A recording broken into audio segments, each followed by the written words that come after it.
আমাদের সিদ্ধান্ত নেওয়ার সময় আল্লাহ তাআলা দিয়ে দিয়েছেন। আগামী নির্বাচন বাংলাদেশে যেটা হবে, এমন নির্বাচন স্বাধীনতার পরে আর হয় না। আমার দিল বলে আর হবেও না। এই সামনে যেই নির্বাচন, সিদ্ধান্ত নিয়ে নাও, এবার আমাদের ভোট দেওয়ার বাক্স হবে একটা। সেই বাক্সের নাম হলো ইসলামের বাক্স। কথা ঠিক কিনা বলা? যেই বাক্সে আমরা সিল মারবো, যেই বাক্সে আমরা ভোট ফালাবো রে বাবা, ওই বাক্স কোন বাতিলের বাক্স হবে না, কোন নারীর বাক্স হবে না, কোন বামপন্থীর বাক্স হবে না, কোন খাতিল হবে না, আত্মীয় হইল সেদিকে তাকানো হবে না। বাক্স হবে একটা, সেই বাক্সের নাম হলো কোরআনের বাক্স। কথা ঠিক কিনা বলা? কে কে? আমার বড় ছেলে আমার সাথে আসছে, মাওলানা সাজিদুল্লাহ, মুফতি সাজিদুল্লাহ, এবছর ইফতা পড়তেছে, আমার সাথে আসছে। আমার সাথে এই সাজিদুল্লাহ ওই মাদ্রাসায় পড়েছে। ফাসসালিহাতু কানিতাতুন হাফিযাতুন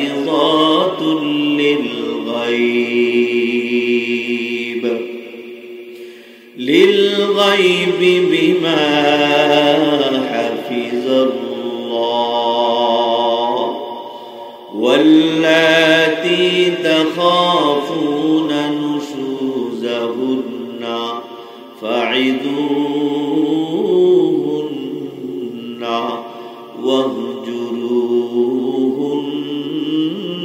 في المضاجع واضربوهن فإن أطعنكم فلا تبغوا عليهن سبيلا صدق الله العظيم. وقال صاحب القرآن عليه الصلاة والسلام أيما امرأة ماتت وزوجها عنها راض دخلت الجنة أو كما قال النبي عليه الصلاة والسلام إن الله وملائكته يصلون على النبي يا أيها الذين آمنوا صلوا عليه وسلموا تسليما. اللهم صل على سيدنا ونبينا وشفيعنا وحبيبنا ومولانا محمد صلى الله عليه وعلى آله وأصحابه وبارك وسلم. اللهم صل على روح محمد في الأرواح وعلى جسد محمد في الأجساد وعلى قبر محمد في القبور. ذكر حق آمد غذائے روح را، ذکر حق آمد غذائے روح را، مرحبا مد ای دل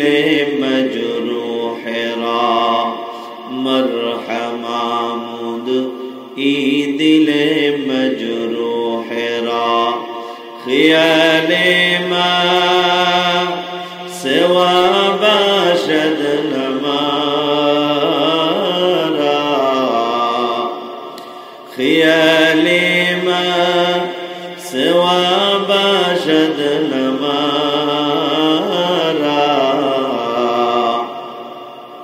जहर मौकून तजल्ली आशिकारा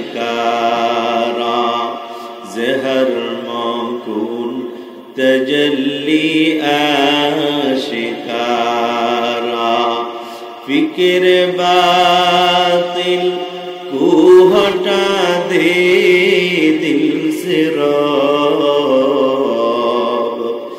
फिक्र बातिल को हटा दे दिल से रब जिक्र में तेरे लगा दे रोज शब जिक्र में तेरे लगा दे रोज शब ला इलाहा इल्लल्लाह ला इलाहा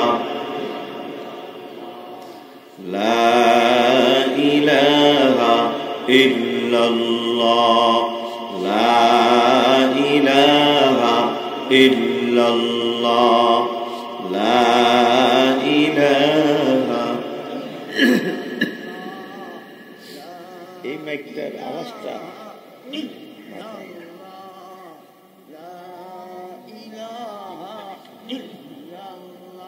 লা ইলাহা ইল্লাল্লাহ লা ইলাহা ইল্লাল্লাহ লা ইলাহা ইল্লাল্লাহ লা ইলাহা ইল্লাল্লাহ লা ইলাহা ইল্লাল্লাহ লা ইলাহা ইল্লাল্লাহ লা ইলাহা ইল্লাল্লাহ লা ইলাহা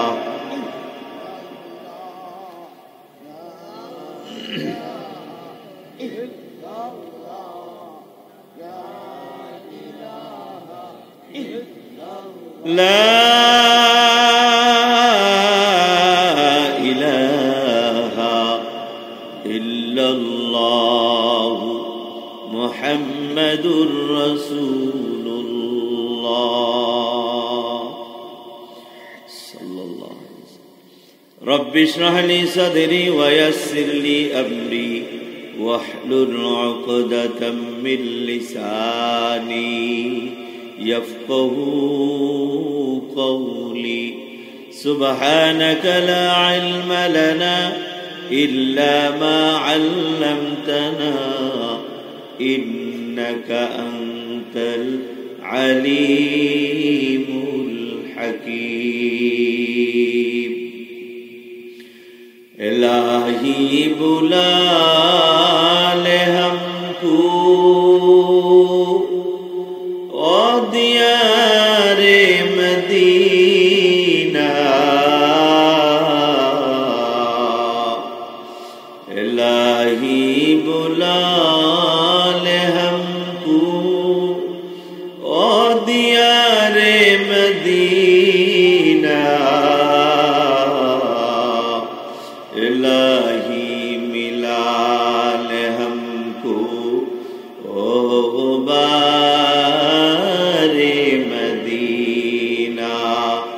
इलाही मिला ले हमको ओ गुबारे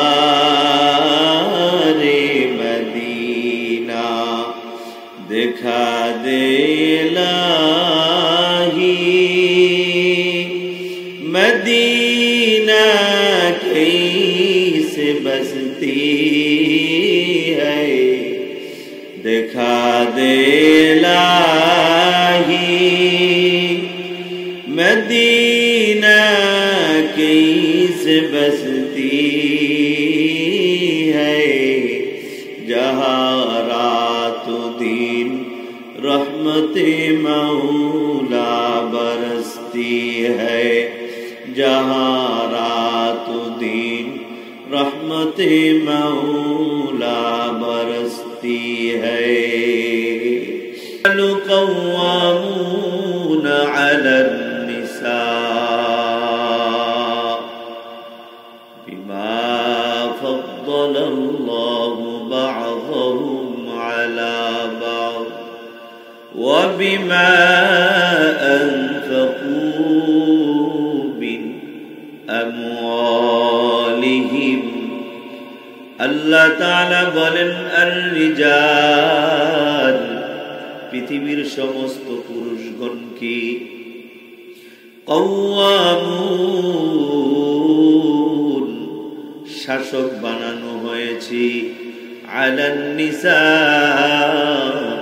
সমস্ত মহিলাদের উপর আল্লাহ তাআলা বলেন সমস্ত পুরুষগুলোকে শাসক হিসাবে নিযুক্ত করা হয়েছে পৃথিবীর সমস্ত নারীদের উপরে আল্লাহ তাআলা এর পিছনে দুইটা কারণ বয়ান করেছেন কেন পুরুষদেরকে শাসনভারের দায়িত্ব দিলেন কেন আল্লাহ তাআলা পুরুষদেরকে শাসক বানাইলেন আল্লাহ তাআলা দুইটা কারণ বয়ান করেন নাম্বার 1 বিমা ফাদ্দালাল্লাহু বা'দাহুম আলা বা'দ আল্লাহ তাআলা দুনিয়ায় কতক মাখলুকের উপরে প্রাধান্য দিয়ে থাকেন এটাই হলো আল্লাহ তাআলার নিজাম এই ধারাবাহিকতায় আল্লাহ তাআলা পুরুষদেরকেও শাসক হিসাবে নিযুক্ত করেছেন মহিলাদের উপরে 2 নাম্বার কারণ ওয়াবিমা আনফাকু মিন আমওয়ালিহিম পুরুষদের কষ্টার্জিত অর্থগুলো মহিলাদের পিছনে ব্যয় করা হয় খরচ করা হয় এই কারণে এই 2 কারণ দেখাইয়া আল্লাহ তাআলা বলেন দুনিয়ার সমস্ত পুরুষগুলোকে আমি শাসন ক্ষমতা দিলাম মহিলাদের উপরে আল্লাহ পাকের কোরআনের আয়াত বুঝে থাকলে আপনারা একটু আওয়াজ করে আমাকে বলবেন দেশের শাসন ক্ষমতা আল্লাহ তাআলা পুরুষদেরকে দিয়েছে না নারীদেরকে দিয়েছে জোরে বলে আল্লাহ তাআলা শাসন ক্ষমতা কাকে দিয়েছেন একটু আওয়াজ করে বলো আরো জোরে বলেন পুরুষদেরকে আল্লাহ তাআলা শাসন ক্ষমতা দিয়েছেন ঘরের মধ্যেও শাসন করবে পুরুষ সমাজের মধ্যেও শাসন করবে পুরুষ রাষ্ট্রের মধ্যেও শাসন করবে পুরুষ এই জন্যই তো বুখারীর এক হাদিসের মধ্যে আসছে আল্লাহর নবী বলেন আল্লাহর নবী ওই দেশের পুরুষদেরকে টিস্কারি করে বলেন যেই দেশে মহিলারা শাসন ক্ষমতার ভার নিয়া নেয় পুরুষেরা যেই দেশে মহিলাদের উপরে শাসন ক্ষমতা দেয় এরা যেন কচু খেতে ফাঁসি দিয়া মরে কচু খেতে ফাঁসি দিয়া যেমন মরা যায় না ওই পুরুষরাও চেহারা দেখানোর মুখ আর দুনিয়াতে থাকবে না কথা ঠিক কিনা বলো এই জন্য বাবা আমাদের সিদ্ধান্ত নেওয়ার সময় আল্লাহ তাআলা দিয়ে দিয়েছেন আগামী নির্বাচন বাংলাদেশে যেটা হবে এমন নির্বাচন স্বাধীনতার পরে আর হয় না আমার দিল বলে আর হবেও না এই সামনে যেই নির্বাচন সিদ্ধান্ত নিয়ে নাও এবার আমাদের ভোট দেওয়ার বাক্স হবে একটা সেই বাক্সের নাম হলো ইসলামের বাক্স কথা ঠিক কিনা বলা যেই বাক্সে আমরা সিল মারবো যেই বাক্সে আমরা ভোট ফালাবো রে বাবা, ওই বাক্স কোন বাতিলের বাক্স হবে না, কোন নারীর বাক্স হবে না, কোন বামপন্থীর বাক্স হবে না, কোন খাতিল হবে না, আত্মীয় হইল সেদিকে তাকানো হবে না। বাক্স হবে একটা, সেই বাক্সের নাম হলো কোরআনের বাক্স। কথা ঠিক কিনা বলা? কে কে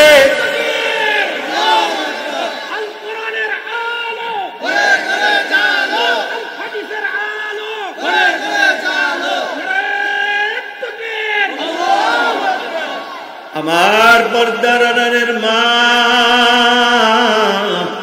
যারা আমার বয়ান শুনতেছো, তোমাদেরকে অনুরোধ করে বলে যাই, মা, তোমার ঘরে যে স্বামী আছে, ওই স্বামীর ঘরের শাসনকর্তা বানাও।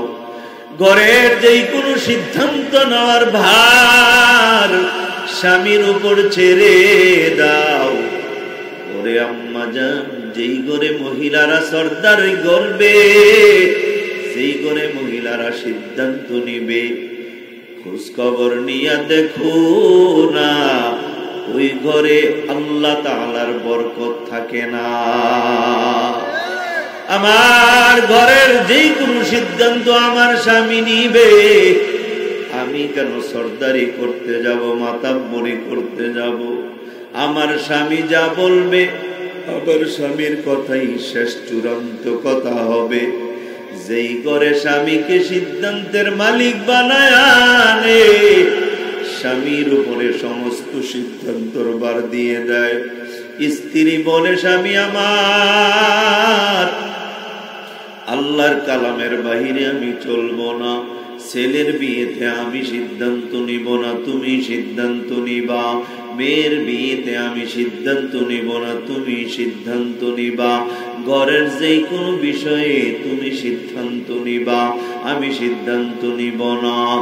এ আম্মা জান, যদি তোমার ঘরের স্বামীটার উপরে সবকিছু ছেড়ে দিতে পারো, আল্লাহ পাকের কালাম বলি, ওই ঘরে আল্লাহ পাকের রহমত বৃষ্টির মতো নাজিল হয়। যেই ঘরে দেখবেন মহিলারা মাতাব্বরি করে, সর্দারি করে, মেয়ে বিবাহ দেওয়ার ব্যাপারে বাবা স্বামীর কোনো কথা চলে না, কথা বললি ধমক দিয়ে থামাইয়া দেয়।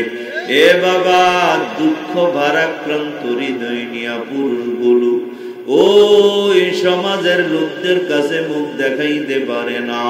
মানুষগুলো বলে, দেখ দেখ দেখ, তার বউ বড় সর্দার, নিজে বাহিরে আইসা কথা বলে কিন্তু ঘরে কথা বলতে পারে না। তোমার স্বামীর মনে বড় কষ্ট রে মা। যেই বিবির কারণে স্বামী মনে কষ্ট পায়, ওই বিবি যত বড়ই তাহাজ্জুদ গুজার হোক, ওই বিবি যতই বড় নামাজি হোক, আমি উবাইদি বলে গেলাম, ওই মহিলাটা 1 নম্বরের জাহান্নামী। কথা ঠিক কিনা বলা? যেই মহিলা স্বামীর মুখে মুখে তর্ক করে, স্বামীর মনে কষ্ট দেয়, স্বামীর মনে ব্যথা দেয়, স্বামীর উপর দিয়া সরদারি করে, স্বামীর মনে কেমন জানি কষ্ট আর ব্যথা। আমি কামাই করলাম, আমি সংসারটা জোড়াইলাম, এই সংসারে একটা ঘর বানানো দরকার, আমি বানাইলাম, জমিগুলি আমি কিনলাম, ঘরের ফার্নিচার আমি জোড়াইলাম, ব্যাংকেও আমি তাদের জন্য টাকা রাখলাম। আজ আমি বৃদ্ধ হয়ে গেলাম, যার কারণে ঘরে আজকে আমার ঘরে কোনো দাম নাই।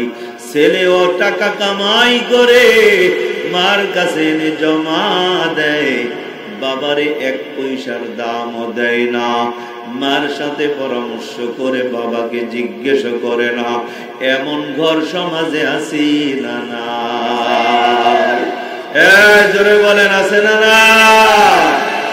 আমি আপনাদের খেদমতে অনুরোধ করে বলে যাই রে বাবা, যেই ঘরের মহিলারা সন্তানেরা বাবাকে বাদ দিয়া মারে গার্ডিয়ান বানায়, পরামর্শদাতা মাকে বানায়, ওই ঘর থেকে আল্লাহ পাক রহমত উঠাইয়া নিয়ে যায়। ও পর্দার আড়ালের আম্মা জানেরা, তোমার স্বামী এই সমাজের যুবকদের মতো একদিন যুবক ছিল, শরীরের চামড়াগুলো টান টান ছিল, চেহারাগুলো কত সুন্দর ছিল, চুলগুলো কালো ছিল। আজ তোমাদের চিন্তা করতে করতে রে মা, এই বিলের মধ্যে রোদের মধ্যে কাজ করিয়া চামড়াটা কালো বানাইয়া ফেলেছে, তোমাদের জন্য তার যৌবনটা শেষ করে ফেলেছে, কালো চুলগুলো সাদা হয়ে গেছে গো মা।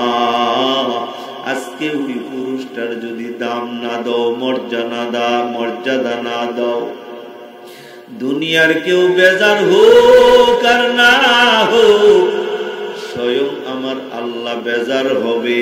তোমাদের সংসারে এমন অশান্তি নেমে আসবে মা, শান্তির কোনো রাস্তাই খুঁজে পাবে না। কথা বলেন ঠিক কিনা?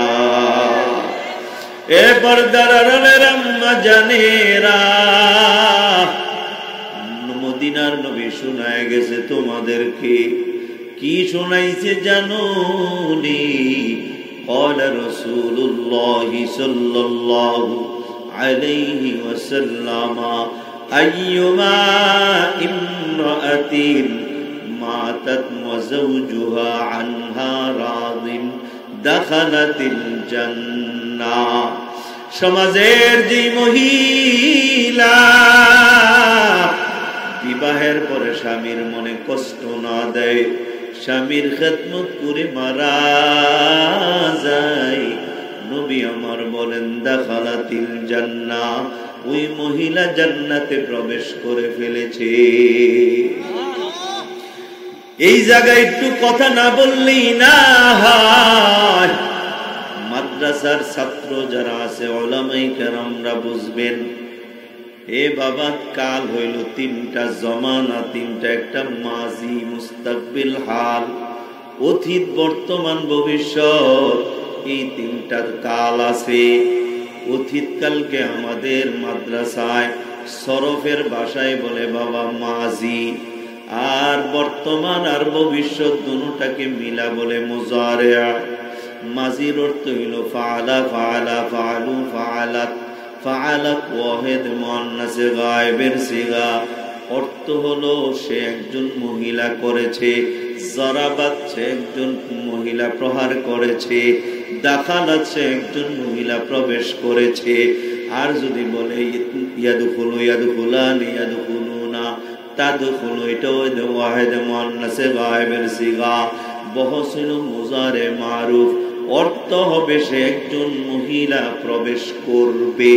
একটা হইল অতীত, আর একটা হইল ভবিষ্যৎ। আল্লাহর নবী হাদিসের মধ্যে বলার দরকার ছিল আইয়ুমা ইমরাতিন মাতাত ওয়া যাওজুহা আনহা রাদিন তাদখুলুল জান্নাহ। যেই মহিলা স্বামীর মন সন্তুষ্ট রেখে স্বামীর খেদমত করে মারা যাবে, ওই মহিলা জান্নাতে ঢুকবে। কারণ এখনো তো মারা যায় নাই। মারা যাওয়ার পরে জান্নাত আর জাহান্নামের ফয়সালা। কিন্তু না, নবী বললেন যেই মহিলা স্বামীর মনে কষ্ট না দিয়া স্বামীর মনতুষ্টি অর্জন করে মারা যাবে, দাখালাতিল জান্নাহ, ওই মহিলা জান্নাতে ঢুকে গেছেন। মুজারের সিগা ব্যবহার করে নাই, মাজির সিগা ব্যবহার করলেন। বাবা মুহাদ্দিসিনে কেরাম তার ব্যাখ্যায় লেখেন, মদিনার নবী বুঝাইলেন সমাজের যে মহিলা জীবদ্দশায় স্বামীর মনে কষ্ট না দেয়, স্বামীর মনতুষ্ট অর্জন করে মারা যায়, মারা যাওয়া লাগবে না, মরার আগে আল্লাহ জান্নাতের ফয়সালা করে দিবে। আর যে মহিলা স্বামীর মনতুষ্টি অর্জন করতে পারে না, মুখে মুখে তর্ক করে, নিজেই বাবা ঘরের মধ্যে মাতাব্বরি করে, নিজেই সর্দারি করে, এমন মহিলা সমাজে আছে না নাই? আপনাদের দেশে বুঝি নাই? বিরক্ত হইতেছেন? উঠা বসা করেন কেন? যেটা উঠবে এটা টপ করে ধুইরা বসায় দেবে। ইদা কুরিয়াল কুরআন ফাসতামিউ লাহু ওয়া আনসিতু লাআল্লাকুম তুরহামুন। যখন কোরআনের কথা বলা হয়, কোরআন পড়া হয়, আল্লাহ বলে তখন তোমরা চুপ থাকো, এটা আল্লাহর আদেশ, এবং তোমরা মন দিয়ে শোনো। এরপরে আল্লাহ তাআলা কি বলছেন জানেন? যদি শোনো আর চুপ করে থাকো, অবশ্যই আল্লাহ তাআলা তোমার উপরে রহমত নাজিল করবে। তাহলে আজকের মাহফিল থেকে আমরা রহমত নিয়ে যাব না গজব নিয়ে যাব? কে কে রাজি আছেন? দুইটা হাত উঠায় রাখেন। রহমত নিয়ে কে কে যাবেন? দুইটা হাত উঠায় রাখেন। এই দুনো হাত উঠায় রাখেন। দেখেন তো ডানে বামে কেউ হাত নামায় রাখছেন? গজব নিয়ে যেটি যাইবে এটি আমগো ওয়াজ শোনার দরকার নাই। কি কথা ঠিক? রহমত নিয়ে যেতে চাইতো সবাই একবার আল্লাহকে ডাক দেওয়া যাবে জোরে? বলেন আল্লাহ। আরো জোরে ডাক দেন আল্লাহ। নারে তাকবীর। আল কোরআনের আলো ঘরে ঘরে জালো, সংসদেতে জালো, আল কোরআনের আলো। নারে তাকবীর। আমি একটু দোয়া করি, হাত নামায়েন। আল্লাহ, যে হাতগুলি উঠানো হইল, আল্লাহ তুমি হাতগুলিতে জাহান্নামের আগুন ধরায় না, বলেন আমিন। এরা সবাই কোরআনের কথা শেষ পর্যন্ত শুনবে, এই জন্য তোমার রহমত থেকে কাউকে বঞ্চিত করো না, বলেন আমিন। হাত নামান সাইন। কিন্তু এখন উঠলে কিন্তু খবর আছে। এখন যারা উঠে চলে যাবে এরা মুনাফেক হয়ে যাবে। কাল মুনাফেক কাকে বলে? ইদা ওয়াদা আখলাফা। কি মৌলানা ঠিক है ना? যে ওয়াদা করে খেলাফ করে, इसका क्या नाम है? মুনাফেক। যে ওয়াদা করে খেলাফ করে তার নাম কি? তাইলে উঠা যাবে না তো নাকি? আপনারা দাঁড়ায় রয়েছেন কেন? বসেন। আমার এক শায়েখ আপনারা সকলে চিনবেন, আল্লামা মমতাজুল করিম বাবা হুজুর বলতো। হাটাজারি মাদ্রাসার মুহাদ্দিস ছিলেন হযরত। আমাকে খেলাফত দিয়েছেন। প্রায় বাংলাদেশের প্রায় ৮-৯ জন বড় বড় বুজুর্গরা এজাজত দিয়েছেন। আলহামদুলিল্লাহ, ফখর না, শুকরান বললাম। তো আল্লামা মমতাজুল করিম বাবা হুজুর বলতেন, মাহফিলে যা দাঁড়ায় থাকলে বলতেন, কিরে ক্লাসে তো যারা পড়া পারে না তারা দাঁড়ায় থাকে, কি যারা ক্লাসে পড়া পারে না এরা দাঁড়াই থাকে। তা আপনারা মাহফিলে এসে দাঁড়ায় রয়েছেন কি? আপনারা খারাপ ছাত্র? দাঁড়াই থাকবেন না, সবাই বসেন। রাগ করছেন? বলেন না, রাগ করেছেন? শেষ পর্যন্ত থাকবো ইনশাআল্লাহ। যদি বয়ান ফজর পর্যন্ত চলে। আরে আপনারা তো এখান থেকে চলে আসছেন ওয়াজ শোনার জন্য। আমি আপনাদেরকে বয়ান শোনানোর জন্য 9 ঘন্টা জার্নি করা লাগছে। কয় ঘন্টা? 9 ঘন্টা। তা আমি যদি এত কষ্ট করে আসতে পারলাম, তো আপনারা একটু বসতে পারবেন ইনশাআল্লাহ। আর যদি বিরক্ত লাগে আমার বয়ানে, একজন দাঁড়ায় বলবেন, বয়ান ছেড়ে দেবেন ইনশাআল্লাহ। কথা বুঝেন নাই? অনেক লম্বা লম্বা সফর করতে হয়, অনেক দূর দূরান্ত। আসলে বয়ানের ইস্তেদাদ যোগ্যতা আমার নাই। আল্লাহ পাক করাইতেছেন তাই করতেছি, আসতেছি সফর করতে। এখানের হুজুররাও কেন দাওয়াত দিছে জানি না। আল্লাহ পাক হয়তো কবুল করছেন, আমার রিজিক আছে, এলাকাতে আসলাম। আল্লাহ তাআলা এই এলাকার প্রত্যেকটা মানুষকে দিনদার পরেজগার বানায় তো, বলেন আমিন। ওলামায়ে কেরামদের সাথে থাকবেন, ওলামায়ে কেরামদের পরামর্শ মতো চলবেন, ওলামায়ে কেরামদেরকে মহাব্বত করবেন, ভালোবাসবেন। কেন জানেন?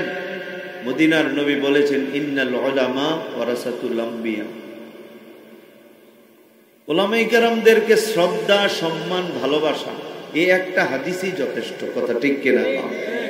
নবীজি দুনিয়া থেকে যাওয়ার পথে বলে গেলেন, ওলামায়ে কেরামরা হলো আমি নবীর উত্তরাধিকারী। সুবহানাল্লাহ।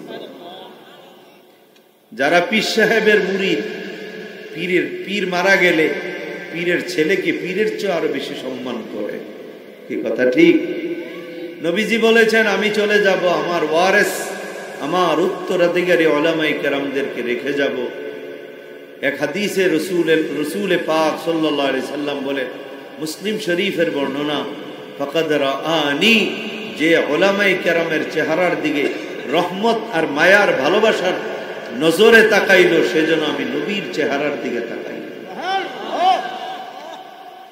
উলামায়ে কেরামদের সাথে মহব্বতের সাথে কথা বলবেন, ধমক দিয়ে কথা বলবেন না, রাগত সুরে কথা বলবেন না, ভালোবাসার সুরে, মায়ার সুরে, মহব্বতে কথা বলবেন।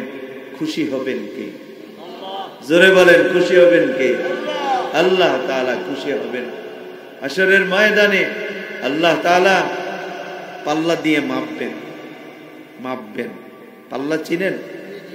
কি বলে আপনাদের সিলেটি ভাষায়? পাল্লাই করলেন, পাল্লা। এই পাল্লা দিয়ে কি মাপবে জানেন? ইউজানু মিদাদুল উলামা বিদামিশ শুহাদা। যারা ইসলামের জন্য শাহাদত বরণ করেছে, শহীদদের রক্ত আর উলামায়ে কেরাম যেই কলম দিয়ে কোরআন ও হাদিস লিখেছে, এই কলমের কালিকে ওজন করা হবে। ফায়ুরাজ্জিহু মিদাদুল উলামা আলা দামিশ শুহাদা। মদিনার নবী বলেন, যখন শহীদদের রক্ত এক পাল্লায়, আখিরি নবীর উম্মতের উলামায়ে কেরামদের কলমের কালি এক পাল্লায়, নবীজি বলেন উলামায়ে কেরামদের কলমের কালির পাল্লা ভারী হয়ে যাবে শহীদদের পাল্লা থেকে। জোরে করে সুবহানাল্লাহ। উলামায়ে কেরামদের মর্যাদা এতটুকু আল্লাহর নবী দিয়েছেন। আমি আর আপনি যদি না দেই, আমার কপাল পূর্বে, যদি দেই কপাল ভালো হবে। হাশরের ময়দানে আল্লাহর নবী বলেছেন, হাশরের ময়দানে কোনো মেম্বার সুপারিশ করার ক্ষমতা হবে না, চেয়ারম্যান আল্লাহর কাছে সুপারিশ করার ক্ষমতা পাবে না, কোনো এমপি আল্লাহর কাছে সুপারিশ করার ক্ষমতা পাবে না, দেশের প্রধানমন্ত্রী আল্লাহর কাছে সুপারিশ করার ক্ষমতা পাবে না, দেশের মেলি সরদার আল্লাহর কাছে সুপারিশ করার ক্ষমতা পাবে না। তাহলে পাবে কে? মদিনার নবী বলেন, আল্লাহর কাছে 3 শ্রেণীর মানুষ হাশরের ময়দানে সুপারিশ করে করে জাহান্নামীদেরকে জান্নাতে নিয়ে যাবে। সুবহানাল্লাহ। ইয়াশফাউ ইয়াউমাল কিয়ামাতি সালাসাতু। রাসূল বলেন, কিয়ামতের ময়দানে 3 শ্রেণীর মানুষ সুপারিশ করবে। নাম্বার 1 গয়না রাখেন, আল আম্বিয়া। 1 নম্বর হলো সমস্ত নবীরা আল্লাহর কাছে সুপারিশ করার ক্ষমতা পাবে। সুবহানাল্লাহ বলেন। 2 নম্বর আল উলামা, আখিরি নবীর উম্মতের মধ্যে যারা আলেম, আল্লাহর কাছে এরা সুপারিশ করার ক্ষমতা পাবে। আর 3 নম্বর হলো শুহাদায়ে কেরামরা আল্লাহর কাছে সুপারিশ করার ক্ষমতা পাবে। তিরমিজিতে একটা লম্বা হাদিস আসছে, কথা প্রসঙ্গে আসছে তাই বলছি, আপনাদেরকে শোনাচ্ছি। মাদ্রাসা হয়েছে, আপনারা করেছেন। আজ এসে আমি বড় খুশি। আমি আপনাদের আচার আচরণ ব্যবহার দেখে, মাদ্রাসার প্রতি আপনাদের আগ্রহ দেখে আমি অত্যন্ত খুশি। এই জন্য কথাগুলো আপনাদেরকে শোনাচ্ছি। তিরমিজি শরীফে লম্বা এক হাদিস আসছে, আল্লাহ তাআলা উলামায়ে কেরামদেরকে বলবেন, যাও জাহান্নামের ভিতরে ঢুকে যাও। অথবা এরকম বলবে, যাও হাশরের ময়দানে ঘুরো, তোমার আপনজন কেউ যদি জাহান্নামীদের কাতারে থেকে থাকে, তুমি তাকে সুপারিশ করে জান্নাতে নিয়ে যাও। এটা হাদিসের কথা, আমার বানানো কথা না। উলামায়ে কেরামদেরকে ছেড়ে দিবেন, উলামায়ে কেরামরা ঘুরবেন, ঘুরতে থাকবেন। কেউ জামার আঁচলে ধরে বলবে, কেউ জামার আঁচলে ধরে বলবে, মহিউস সুন্নাহ হাফিজিয়া এতিমখানা মাদ্রাসায় তুমি পড়েছো, আমি ওই মাদ্রাসায় আমি 1000 টাকা 500 টাকা দিয়েছিলাম, আমি মাদ্রাসায় 1 বস্তা চাউল দিয়েছিলাম, আমি মাদ্রাসায় এটা দিয়েছিলাম, ওই মাদ্রাসায় তো তুমি পড়েছো। আজ দেখো না, আমাকে জাহান্নামীদের কাতারে দাঁড় করিয়ে দেওয়া হয়েছে, আমার হাতে পায়ে জাহান্নামের বেড়ি লেগে গেছে, একটু পরে আমাকে জাহান্নামে টেনে টেনে নিয়ে যাবে। আজ আমার ছেলেও আমার পরিচয় দেয় না, আমার মেয়েও আমার বাপ বলে পরিচয় দেয় না, আমার স্ত্রীও আমাকে পরিত্যাগ করেছে। স্বামী বলে পরিচয় দেয় না। আমি আশায় ছিলাম আমার মা আর বাবা এই দুইজন আমার সন্তান বলে স্বীকৃতি দিবে। গেলাম যখন ইয়াউমা ইয়াফিরুল মারউ মিন আখি ওয়া উম্মিহি ওয়া আবি, মা বাপ দুটোও ভেঙে গেল আমার দেখা। আর আমার কোনো আশার ভরসার স্থল নাই। আমি দুনিয়াতে শুনেছি ওলামায়ে কেরামদের সুপারিশ আল্লাহ ফিরাবেন না, ওনারাও কারো থেকে মুখ ফিরিয়ে নিবেন না। ওই মাদ্রাসায় আমি দান করেছিলাম, তুমি ওই মাদ্রাসায় পড়েছিলাম, আজ তুমি তো জান্নাতি, আমার একটু সুপারিশ করো না। জামার আঁচলে ধরে ফেলবে, তো বলবে চলো, চলতে থাকবে। একজনে বলবে তোমারে তো দোকানে এক কাপ চা খাওয়াইছিলাম, তুমি হেফজখানায় পড়তে, তোমারে আমি একদিন 10টা টাকা দিয়েছিলাম, আমি তোমারে একদিন তোমার জুতাগুলো আগিয়ে দিয়েছিলাম। এইভাবে তার জামায় দৌড়তে দৌড়তে শত শত মানুষ হয়ে যাবে। যখন আল্লাহ পাকের কাছে যাবেন, আল্লাহ পাক বলবে এত মানুষ কেন? তুই মাদ্রাসার ছাত্র আলেম বলবে আল্লাহ, যাদের পয়সায় মাদ্রাসা হয়েছে আর ওই মাদ্রাসায় আমি পড়ে আলেম হয়েছি, যারা বিপদে পড়ে গেছে আমাকে ধরছে, আমি তো পারি না এদেরকে ছড়াইতে, কি করব? আল্লাহ, এরা যদি মাদ্রাসা না করত, এরা যদি মাদ্রাসায় টাকা না দিত, এরা যদি মাদ্রাসায় সাহায্য না করত, আমি হাফেজ আলেম হইতে পারতাম না। তাই আজ এদের অবদান আমার উপরে আছে, মানা করতে পারি নাই। আল্লাহ তাআলা তখন বলবে যাও, যতজন আসছে সবাইকে নিয়ে জান্নাতে ঢুকে দাও। মাদ্রাসার প্রতি মহব্বত রাখবেন, ওলামায়ে কেরামদের প্রতি মহব্বত রাখবেন। মাওলানা তারিক জামিল সাহেব তাবলিগ জামাতের বহু বড় মুরব্বী, হযরতের মুখ থেকে বের হওয়া এক ঘটনা পাকিস্তানের, উনি বলেন একবারে এটা বাস্তব ঘটনা। পাকিস্তানের একজন আর্মির মেজর, উনি রিটায়ার্ড হয়েছে, চাকরি থেকে রিটায়ার্ড হয় না, চাকরি থেকে রিটায়ার্ড হয়েছে। হওয়ার পরে ঘরে বসে বিবির সঙ্গে একদিন রাতের বেলা পরামর্শ করতেছেন, বিবি চাকরি তো করলাম বহু বছর, পয়সাও আল্লাহ তাআলা অনেক দিয়েছেন, ছেলেরা সকলেই এখন এস্টাবলিশড, সকলেই শিক্ষিত, অনেক টাকার মালিক। সদকায়ে জারিয়া হিসাবে একটা যদি কাজ করে যেতে পারতাম, কবরে যাওয়ার পরেও আমাদের কবরে সওয়াব পুষত, এমন একটা কি কাজ করা যায়? তো বিবিটা বড় নেককার ছিল, বলল একটা কাজ করেন, পাকিস্তান ইসলামাবাদে শহরে 14 শতক জায়গা আছে, যে এটা যখনের কথা তখনও 1 শতক জায়গার দাম প্রায় 1 কোটি টাকা। 14 শতক জায়গার দাম তখন কমাস কম 14 কোটি টাকা। তো বলে এই জায়গায় একটা ফাউন্ডেশন দিয়ে মাদ্রাসা করে দেন। রাজি হয়ে গেলেন, মাদ্রাসার নকশা করে কাজ শুরু করলেন, দোতলা পর্যন্ত কমপ্লিট। আস্তে আস্তে মাদ্রাসায় ছাত্র হলে সামনে বাড়াবেন, পাশে একটা মসজিদ ছোট্ট করে বানাইলেন। এখন আর্মির মেজরের বউ একদিন বলতেছে, শোনেন, মাদ্রাসা যেহেতু আল্লাহ পাক করাইছে আমাদের দ্বারা, ছাত্র তো বেশি না, 40 জন, এখন এই কোঠাটাই সীমাবদ্ধ রাখেন, আর বেশি নেওয়ার প্রয়োজন নাই, সবার খানা ফ্রি করে দেন। তো খানা আসবে কোত্থেকে? আমার ঘরে আমি বাবুর্চি হয়ে খানা পাক, কুলি হয়ে খানাগুলি মাথায় বহন করে মাদ্রাসায় পৌঁছাই দিবেন। কি আর আছে দুনিয়াতে? আমাদের মাদ্রাসার নবীর ওয়ারেসদের খেদমত করেই যাই না, হতে পারে এই উসিলা আল্লাহ তাআলা আমাদেরকে মাফ করে দিবেন। যা কথা তাই কাজ। আর্মির মেজরের বউ বাবুর্চি হয়ে গেলেন, আর্মির মেজর কুলি হয়ে গেলেন। প্রত্যেক দিন ভাতের বিশাল বড় এক ডেক, 40 জনের খানা মাথায় বহন করে মাদ্রাসা নিয়ে আসে, তরকারির পাতিলটা মাথায় বহন করে নিয়ে আসে। এটা চারটিখানি কথা না। একজন আর্মির মেজর মানে কি, তার কাপড়, বউয়ের কাপড় চোপড় সবকিছু আর্মিরা, সাধারণ আর্মিরা ধুয়ে দেয়, এরা নিজের কাপড়টাও ধুয়ে দেখে না। আজকে 40 জনের পাক নিজে একা করে। আর মেজর নিজে মাথায় বহন করে নিয়ে আসে। এটা শুনতে যত সহজ, করতে অতটা সহজ না। এরপরে ওনার 4 ছেলে, 2 ছেলে অস্ট্রেলিয়াতে ইঞ্জিনিয়ার, মাসে কয়েক কোটি টাকা কামাই করে, টাকার অভাব নাই, অহংকার মুক্ত জীবন শুরু করলেন। বউ বাবুর্চি, স্বামী কুলি, সুবহানাল্লাহ।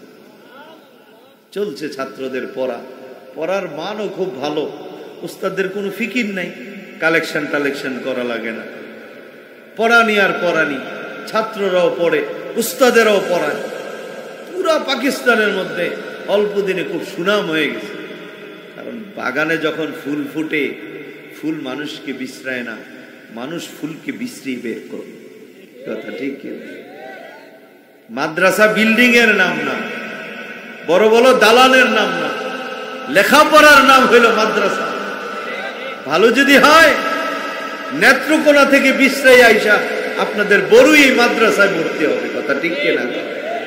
আমাদের কুমিল্লা ফেনীর দিকে একটা মাদ্রাসা আছে, জামিয়া রশিদিয়া, একেবারে অজয়পাড়া গ্রামে মাদ্রাসাটা। এক পাশে নদী, আরেক পাশে জঙ্গল, একেবারে অজয়পাড়া গ্রামে মাদ্রাসা। বিশ্বাস করবেন, ওই মাদ্রাসায় তেমন কোনো ভালো বড় বিল্ডিং নাই, একটা মাত্র বিল্ডিং আছে, বাকি সব টিনের ঘর। ওই মাদ্রাসায় বাথরুমে গেলেও সিরিয়াল ধরতে হয় বাচ্চারা, উজু করতে গেলেও সিরিয়াল ধরতে হয়। কারণ এই মাদ্রাসায় কিতাব বিভাগ, হেফজ আর ইয়ে তো নাই, শুধু কিতাব বিভাগে 6000 ছাত্র, 6000 ছাত্র। এরা যদি চায় আমরা প্রত্যেক বছর কমপক্ষে 10,000 ছাত্র নিব, এটা এদের জন্য সম্ভব। ইন্টারভিউতে দাখিলাতে যারা টিকে এদেরকে নেয়, না ওই নিতে চায় না। তা আমার বড় ছেলে আমার সাথে আসছে, মাওলানা সাজিদুল্লাহ, মুফতি সাজিদুল্লাহ, এবছর ইফতা পড়তেছে, আমার সাথে আসছে। আমার সাথে এই সাজিদুল্লাহ ওই মাদ্রাসায় পড়েছে।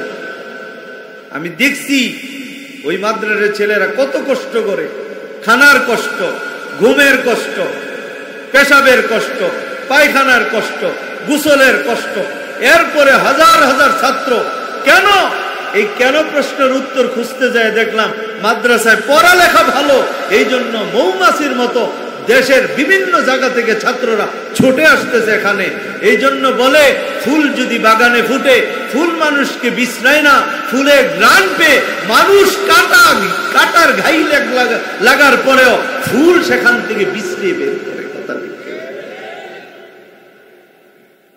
আপনাদের বরুই গ্রামের এই মাদ্রাসার যদি আপনারা মনে করেন এই মাদ্রাসার হুজুররা কোনো কালেকশন করতে দেব না, ছাত্ররা কোনো কালেকশন নাই, টাকা টুকা নাই, ফ্রি খাবে, হুজুররা পড়াবে, তাদের বেতনের ব্যবস্থা আমরা করব, এলাকাবাসী এক হয়ে যান, আল্লাহ তাআলা এই এলাকার অবস্থা তো পরিবর্তন করবেনই, মাদ্রাসার সুনামও চতুর্দিকে ছড়ায় যাবে।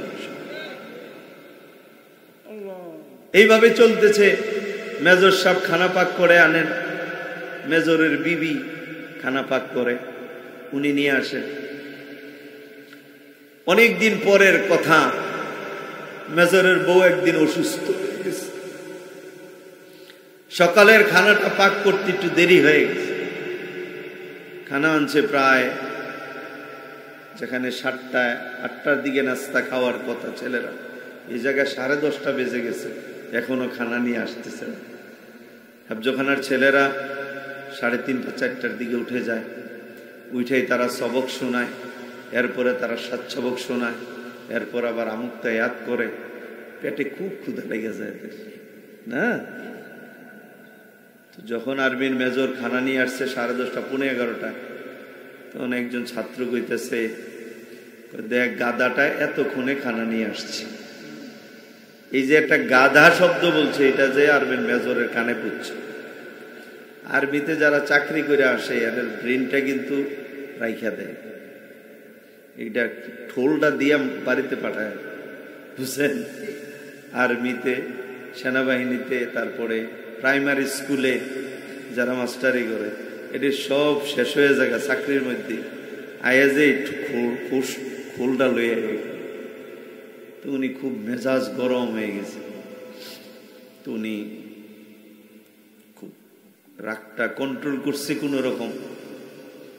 পরক্ষণে মাদ্রাসার মোহতাম সাহেবকে ডাকছেন আর বলছেন, হুজুর আমার বিবি অসুস্থ হয়ে গেছে, দুপুর থেকে আর মাদ্রাসায় আমরা খানা দিতে পারবো না। আপনাদের খানার ব্যবস্থা আপনারা করবেন, বেতনের ব্যবস্থা আপনারা করবেন। আমার ঘর থেকে আর বেতন আসবে না, খানা আসবে না। মোহতাম সাহেব জিজ্ঞেস করলেন, হাজী সাহেব কেন রাগ করছেন না? কোনো রাগ টাগ নেই, অসুস্থ আমার বিবি, বাস। উনি নর্মালি কথাটা বলে চলে গেছে, রাগটা ভিতরে চাপ দিয়ে রাখছে, আলেমের সঙ্গে বেয়াদবি করবেন না, চলে গেছে। দুপুরেও ছেলেরা খানা খায় নাই, রাতেও খানা খায় নাই। এখন উস্তাদেরা খুব পেরেশান, মাদ্রাসায় ফান্ড নাই, টাকা নাই, কোত্থেকে ছেলেদের খানার ব্যবস্থা।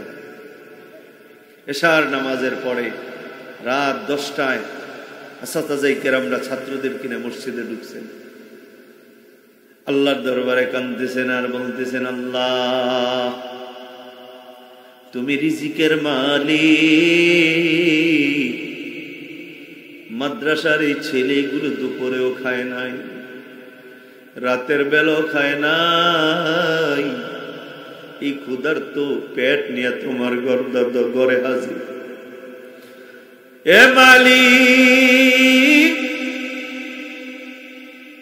আমরা দুনিয়ার কারো কাছে যাব না, কারো কাছে আর খানার সুয়াল করব না, কারণ আমরা জানি একমাত্র রিজিকের মালিক হইলা তুমি আল্লাহ। তুমি ছাড়া কেউ রিজিকের ব্যবস্থা করতে পারবে না। মাদ্রাসার ছেলেগুলো বাবা মা হারা সন্তানের মতো আল্লাহর দরবারে কাঁদতেছে আর বলতেছে, রে আল্লাহ তোমার কোরআন পড়ে আমরা গীতে পাঠ করি না, আমরা গানের চর্চা করি না। ও আল্লাহ তোমার কোরআন পড়তে পড়তে পেটে খিদা লেগে গেছি, ক্ষুধা সহ্য করতে পারি না, কোত্থেকে রিজিকের ব্যবস্থা করবা জানি না, আমাদের জন্য তুমি রিজিকের ব্যবস্থা করে দাও। মসজিদে কান্নার আওয়াজ, বাবা সন্তান হারা মায়েরা যেইভাবে কান্না করে, ওই মাদ্রাসার ছাত্রগুলো ওইভাবে আল্লাহর দরবারে কান্না শুরু করলো। ওই দিক দিয়ে আর্মির মেজর প্রত্যেক দিনের মতো আজও শুয়ে গেল ঘরে। মেজরের বউ ভয়ে কিছু বলতে পারে না, উনিও মুসল্লায় বসে কাঁদতেছে আর বলতেছে, মাবুদ মাদ্রাসার ছাত্ররা কিছু খায় নাই, ও আল্লাহ আমার স্বামীর মনটা আবার মাদ্রাসার দিকে ঘুরাইয়া দাও। ওই আর্মির মেজর রাতে ঘুমায় গেল, ঘুমের ঘরে স্বপ্নে দেখে হাসরের ময়দান কায়েম হয়ে গেছে। মানুষের কাতার, ফেরেশতা একজনকে জিজ্ঞেস করে, ও ফেরেশতারা এতগুলো কাতার কেন? এই কাতার গুলার মধ্যে কোন কাতার গুলো বড় দামি? একজন ফেরেশতার ইশারা করে দেখায়, ওই যে একটা কাতার, ওই কাতারটা হইল হাসরের ময়দানের সবচেয়ে ভিআইপি কাতার। এই কাতারে নবীর ওয়ারিস উলামায়ে কেরামরা, সিদ্দিকিন, নবী, শুহাদারা দাঁড়িয়ে আছি। ওই আর্মির মেজরের হাতে পায়ে জাহান্নামের বিড়ি লাগায়া টানতেছে আর বলতেছে, চলো জাহান্নামীদের কাতারে দাঁড় করায় দিই। ওয়াসিকাল্লাযীনা কাফারু ইলা জাহান্নামা যুমারা হাত্তা ইযা জাউহা ফুতিহাত আবওয়াবুহা وقال لهم خزنتها ألم يأتكم رسل منكم يتلون عليكم آيات ربكم وينذرونكم لقاء يومكم هذا قالوا بلى ولكن حقت كلمة العذاب على الكافرين এ বাবা হাসরের ময়দানে তোমাকে আমাকেও যদি গুনাহ নিয়ে উঠো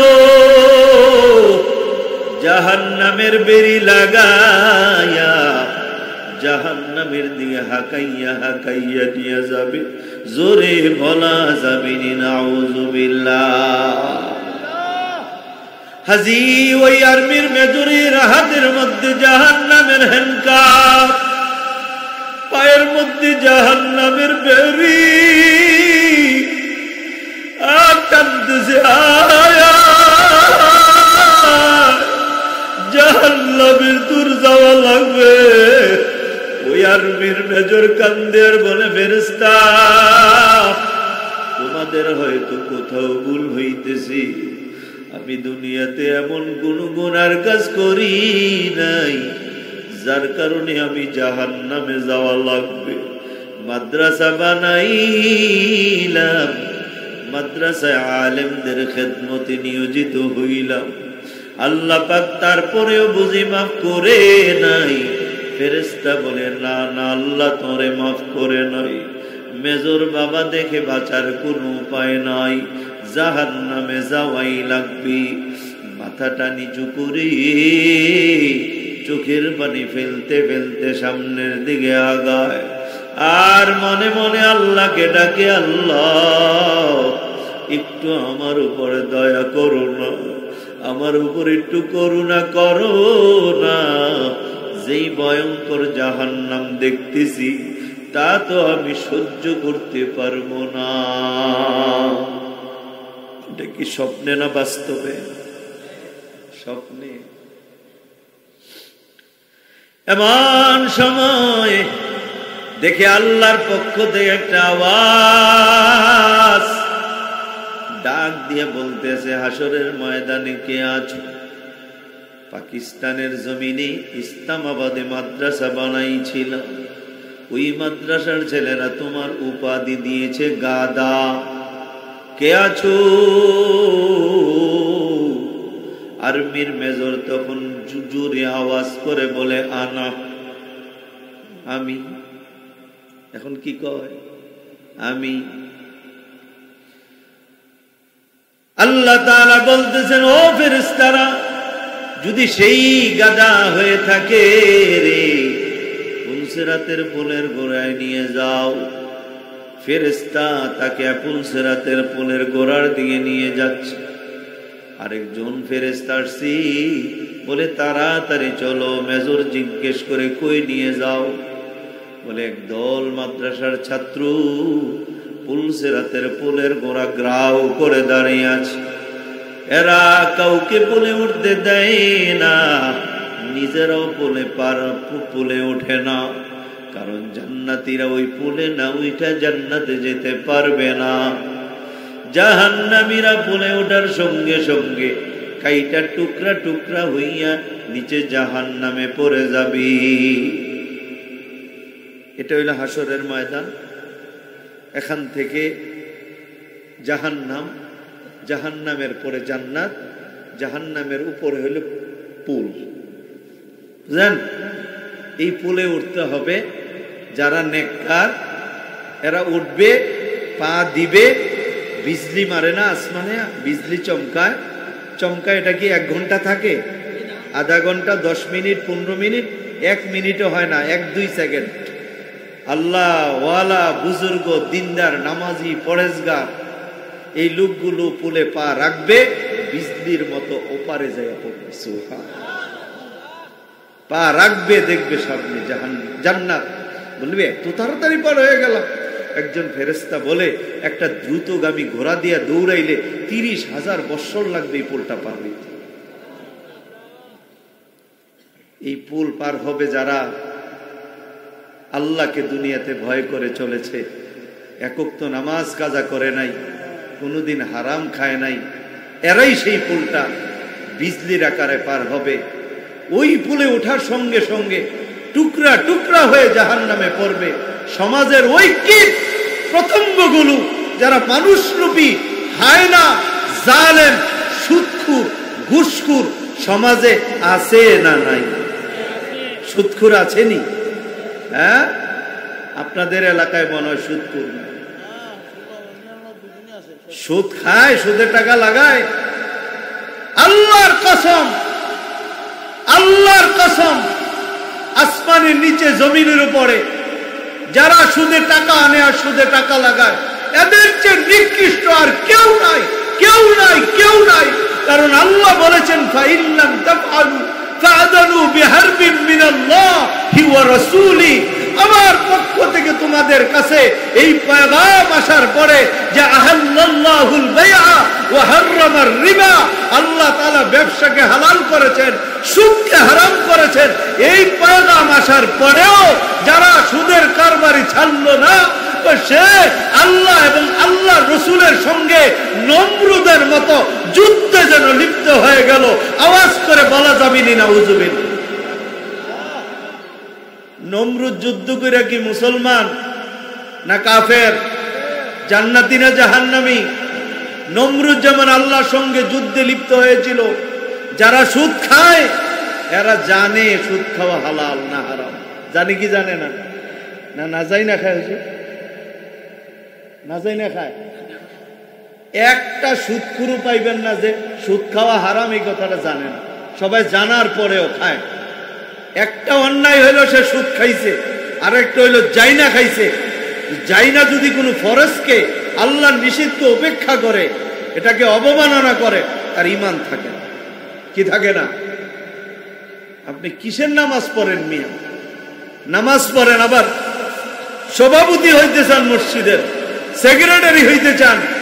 আফসোস আর দুঃখের সঙ্গে বলতে হয়, আজ আমাদের সমাজের সমাজপতিরা সুদখুর, সুদখুরদেরকে সমাজপতি বানানো হয়, সুদখুরদেরকে মসজিদের সভাপতি বানানো হয়, সুদখুরদেরকে মসজিদের সেক্রেটারি ক্যাশিয়ার বানানো হয়, মসজিদের মুতাওয়াল্লি বানানো হয়। আল্লাহর কসম, এরা যতদিন পদে থাকবে, এরা যতদিন এই দায়িত্ব থাকবে, আল্লাহ তাআলা রহমতের হাত উঠায় নেবে। কথা ঠিক কিনা কও? এই জন্য ভাইয়া, আমি একজন মুসাফির, হাত জোর করে আপনাদেরকে বলি, কয় দিনের দুনিয়া ভাই? আজ রাত্রে আপনি ঘরে যায় ঘুমাবেন, কালকে ঘুম থেকে উঠবেন, এটা নিশ্চয়তা দেওয়ার মতো একজন ব্যক্তিও এখানে নাই। কথা ঠিক কিনা কও? আজরাইল আইসা মউতের সিটি বাজায় দিবে। সুদের বানানো বাড়িটা বাড়ির জায়গায় থাকবে, জমিগুলো জমির জায়গায় থাকবে, ব্যাংকের টাকাগুলো ব্যাংকেই থাকবে। আমার আর আপনার গায়ে লেগে যাবে 3 টুকরা কাফনের কাপড়। আমাকে আপনাকে এই ঘর থেকে বের করে উঠানের কোনায় একটু গোসল দেওয়াইয়া, কাফনের কাপড় পরাইয়া, পায়ের কাছে, কোমরের কাছে আর মাথার কাছে 3টা গিরা দিয়া প্যাকেট বানায়া, 4 জন ড্রাইভারে গাড়ি চালায় ময়দানে নিয়ে 4 তাকবীরে জানাজার নামাজ পড়ে ওই নীরব নিভৃত এক জায়গা, সেখানে কবর নামক একটা ঘর বানায়া আমাকে আপনাকে শোয়াইয়া, সেখান থেকে সবাই চলে আসবে। ওই কবরে আমার সঙ্গে আমার মা যাবে না, বাপ যাবে না। যেই ছেলে আর মেয়ের ভবিষ্যৎ চিন্তা করে সুদে টাকা লাগায় বাড়াইলাম, ওই ছেলে মেয়েরাও কেউ যাবে না, আমার বিবিও শোবে না। একা একা, অনলি ওয়ান আমি সেই কবরে থাকা লাগবে। নবী বলেন আল কবরু আল কবরু আল কবরু আল ওয়াহদা, কবর হইল একা একির জায়গা, কবর হইল সাপ বিচ্ছুর জায়গা। এমন সাপ, যেই সাপ দুনিয়াতে একবার নিঃশ্বাস ফালাইলে মা আম্বাতাত খাজিরা, কিয়ামত পর্যন্ত দুনিয়ার জমিনে একটা ঘাসও আর জন্মাবে না। নাউজুবিল্লাহ বলেন না। এমন সাপ ধ্বংসন করবে। কি বোকা হইলেন আপনি? ছেলের ভবিষ্যতের চিন্তা করে নিজের কবরের মধ্যে সাপ ঢুকাইলেন, নিজের মেয়ের চিন্তা করে নিজের কবরে জাহান্নামের আগুন ঢুকাইলেন, নিজের বিবির কথা চিন্তা করে নিজের জাহান্নামের আগুন আপনি প্রজ্বলিত করলেন। এটা কোনো বুদ্ধিমানের কাজ না, এটা বুকাদের কাজ, এটা মূর্খদের কাজ, এটা পাগলের কাজ। কথা ঠিক কিনা? এই জন্য ভাইয়া একেবারে নরম ভাষায় অনুরোধের সুরে আপনাদের কাছে আমি অনুনয় বিনয় করে বলি, ভাইয়া আল্লাহকে বেজার কইরা সুদ খাইবেন। বলেন ইনশাআল্লাহ, বলেন না ইনশাআল্লাহ? সমাজের মুরব্বীরা একতাবদ্ধ হন, এই সমাজে সুদখোরদেরকে আমরা জায়গা দিব না ইনশাআল্লাহ। এই কথার উপরে একমত হন, সুদখোর মারা গেলে জানাজায় যাব না, সুদখোর দাওয়াত দিলে তার দাওয়াতে যাব না, সুদখোরের জানাজা বয়কট, সুদখোরের দাওয়াত বয়কট। দেখবেন ইনশাআল্লাহ আগামী দিনের বাংলাদেশ, আগামী দিনের বড়ুই সুদ মুক্ত বড়ুই। কথা ঠিক কিনা বলেন? পারবো তো ইনশাআল্লাহ? কে কে পারবেন? হাত উঠে আমার আল্লাহকে দেখায় দেন, দুইটা হাত উঠে আল্লাহকে দেখাই দেন। আল্লাহ, জোরে ডাক দেন আল্লাহ। আল্লাহ তোমার বান্দারা হাত উঠে ওয়াদা করতেছে আর সুদ খাবে না, যা খাইছে তুমি মাফ করে দাও। জোরে বলেন আমিন। আল্লাহ তুমি এই এলাকার সবাইকে হালালের উপরে চলা সহজ করে দাও। বলেন আমিন।